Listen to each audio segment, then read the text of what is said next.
atas. Keagamaan. Bin. Opsi lainnya. Keutamaan ilmu dan ulama. Allah SWT berfirman dalam surat Ali Imran 18 yang terjemahan, Allah menyatakan bahwa tidak ada Tuhan melainkan Dia yang menegakkan keadilan. Para malaikat dan orang-orang yang berilmu juga menyatakan yang demikian. Lihatlah bagaimana Allah SWT memulai dengan dirinya dan disusul oleh para malaikat, kemudian ahli ilmu. Cukuplah ini sebagai kemuliaan dan keutamaan bagimu. Nabi SAW bersabda kepada Ibnu Mas'ud, "Hai Ibnu Mas'ud, dudukmu sesaat di majelis ilmu tanpa menyentuh pena dan tanpa menulis huruf lebih baik bagimu daripada membebaskan 1000 hamba sahaya. Dan pandanganmu kepada wajah orang alim karena cinta lebih baik bagimu daripada menyedekahkan 1000 ekor kuda di jalan Allah," yakni dalam memerangi orang-orang kafir untuk menegakkan agama Allah SWT. Dan ucapan salammu kepada orang alim lebih baik bagimu daripada ibadah 1000 tahun. Al-Hafiz Al-Munziri dalam At-Turah Al-Yatimah. Diriwayatkan dari Umar ibn Al-Khattab, ia berkata, "Aku mendengar Rasulullah SAW bersabda, barang siapa berjalan menuju majelis ilmu dari seorang alim, maka setiap langkahnya mendapat 1000 kebaikan. Apabila dia duduk dan mendengarkan apa yang dikatakannya, maka dengan setiap perkataan ia mendapat 1 kebaikan."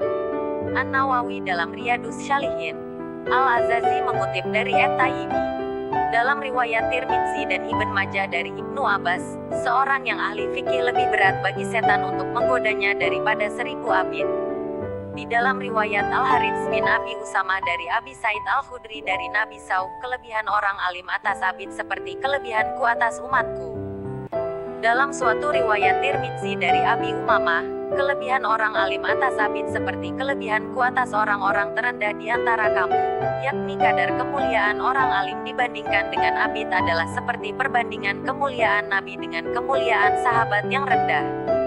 Berkata Alkitab Ghazali, lihatlah bagaimana Nabi SAW menjadikan ilmu berkaitan dengan derajat kenabian dan bagaimana beliau merendahkan derajat amal yang kosong dari ilmu, meskipun abid tidak kosong dari pengetahuan ibadat yang ditekuninya. Tanpa ilmu, ia bukanlah ibadah. Nabi SAW bersabda, barang siapa pergi sambil berjalan atau menaiki kendaraan dari tempatnya ke tempat lain untuk belajar ilmu, diampunilah dosa-dosa kecilnya yang lalu sebelum melangkah. Hari Asy Syirazi dari Aisyah, yakni melangkah dari tempatnya bila dia mengharapkan ridho Allah dengan itu. Ali bin Abi Thalib berkata, pandangan ke wajah orang alim adalah ibadah dan menimbulkan cahaya dalam pandangan dan cahaya di dalam hati. Apabila orang alim duduk untuk mengajarkan ilmu, maka dengan setiap pertanyaan ia mendapat sebuah istana di surga, sedangkan yang mengamalkannya mendapatkan seperti itu. Riyadus Shalihin. Nabi SAW bersabda, muliakanlah para ulama karena mereka adalah pewaris para nabi.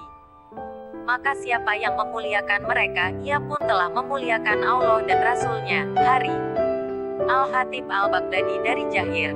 Ini menunjukkan bahwa ilmu lebih mulia daripada ibadah, tetapi hamba harus beribadah disertai ilmu. Kalau tidak, maka ilmunya sia-sia belaka. Sebagaimana diriwayatkan oleh Abi Hurairah dari Nabi SAW bahwa beliau bersabda, apabila seorang alim tidak mengamalkan ilmunya, maka Allah mencabut rohnya tanpa mengucapkan syahadat dan seorang juru panggil memanggilnya dari langit, hai fulan, engkau rugi di dunia dan akhirat. Diriwayatkan oleh Umar bin Al-Khattab, ia berkata, aku mendengar Rasulullah bersabda, sesungguhnya apabila orang alim tidak mengamalkan ilmunya, maka ilmu itu melaknatnya dari dalam rongga badannya, dan dilaknat oleh segala sesuatu di atas mana naik matahari. Para malaikat menulis setiap hari di atas lembaran catatannya, ini adalah hamba yang putus asa dari rahmat Allah. Demikian beberapa kutipan dari keutamaan ilmu dan ulama. Menuntut ilmu suatu ibadah untuk menjadikan dasar kita beribadah agar sesuai dengan syariat yang telah ditentukan Allah dan Rasul. Demikian pula seorang ulama dituntut untuk mengajarkan ilmunya, kalau tidak dia akan dilaknat dan buktinya tidak mensyukuri kelebihan ilmu yang diberikan Allah kepadanya. Mudah-mudahan kita saling memberi dan menerima ilmu agama sebagai bekal di akhirat. Amin.